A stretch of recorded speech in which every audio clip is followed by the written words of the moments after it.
You have the floor, Senator De La Rosa. Thank you, Madam Chair. Alice, si Wesley Go is your brother. Am I correct? Opo.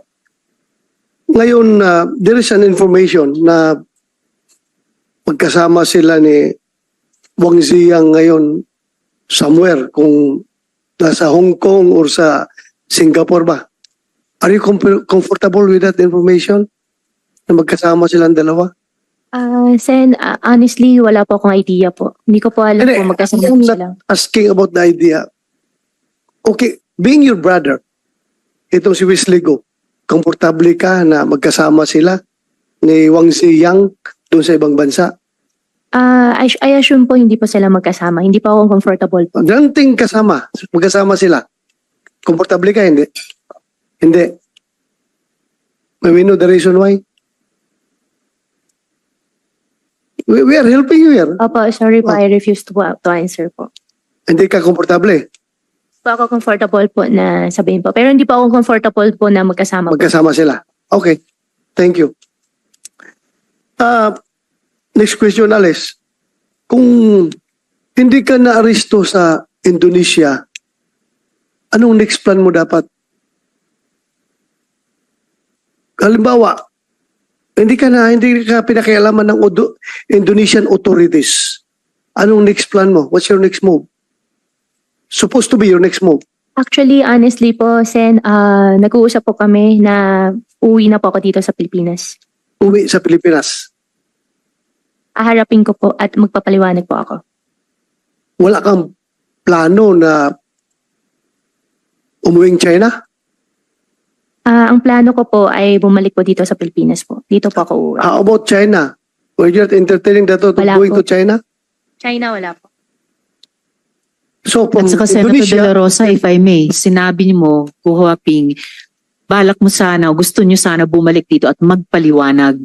I highly encourage you to do that during this hearing. Magpaliwanag hanggat kaya mo. I think you know what I mean.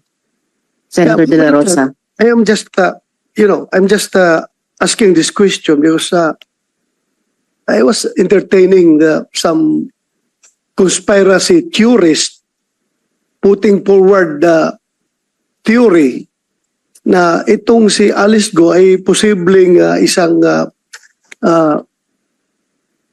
sleeper cell agent ng China na pinadala dito sa ating bansa. Well, yun nga kaya ko tinanong kung gusto niyang next move niya from Indonesia is going home to China kasi the safest place for a sleeper cell agent is to go back home. Yung home base niya. Safe na safe siya doon sa China kung if indeed she is a state agent of China. Kaya nga tinatanong ko, so wala kang balak pumunta ng China? Wala po, before po nangyari po yung sa Indonesia po, nag-uusap na po kami nag-uusap po na consider ko po talaga na ang next move ko po ay babalik po ako dito sa Pilipinas. At saka magpaliwanag. sigurado Senator ako, De La Rosa, bago kayo magpatuloy, acknowledge ko lang yung pagdating ni Senator Bong Revilla na kasamang magtatanong sa susunod. Thank you, hearing. thank you. Senator De La Rosa.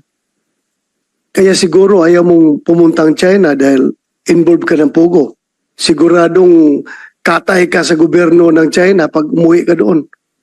Dahil galit na galit ang gobyerno ng China against Pogo. Am I correct? Sen, hindi po ako involved po sa Pogo. At in fact, yung tatay ko po nasa China po ngayon. Kung kami po, Whether you like it Opo. or not. Okay. kung kami po ay Whether you involved like it po, or not. sana po, hindi naman po, hindi naman, tama naman po kayo na galit po ang Chinese government po sa Pogo. And I Galit think, nga. Opo.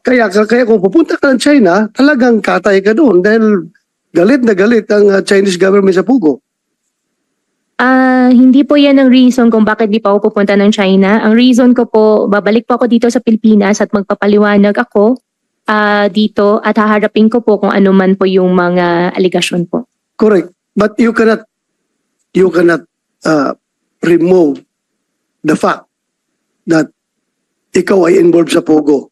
Whether you deny it or not, kaming lahat dito naniniwala talaga na involved ka sa Pogo.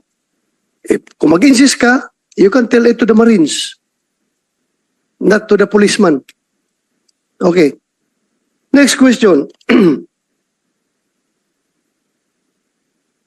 Merong sinabi si General, wala pa ako dito kaya, General Villanueva, retired General Villanueva, na meron daw isang former chief PNP receiving a monthly payroll from you. Pwede bang malaman kung sino itong former chief PNP? I'm concerned because I am a former chief PNP. Baka mamaya, merong lalabas na script dyan na si Bato ay tumatanggap ng pera galing sa'yo. Wala pong ganun pong nangyayari. Sigurado ka? Sigurado po ako. Wala pong Kilala ganun mo ba nangyayari. ako? Nakita ko po kayo in person nung andito na po sa Senate po. Before that, nag-meet ba tayo in person? Never po.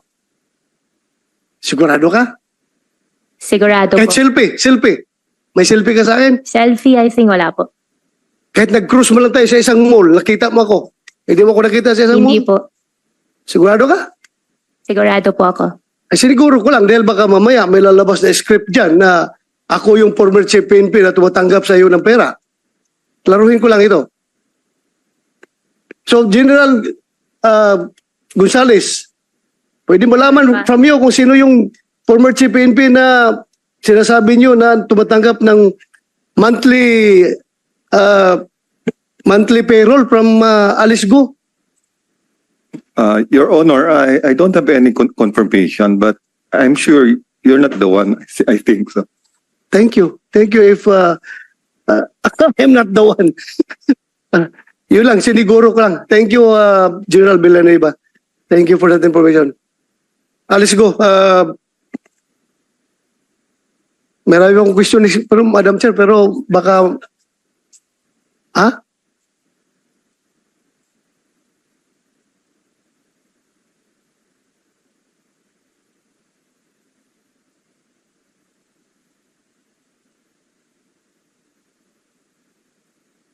That's all for me for now, Madam Chair. Salamat. Thank you. Salamat. Next ko na. Next. Salamat kaayo, Thank you. Senator De La Rosa.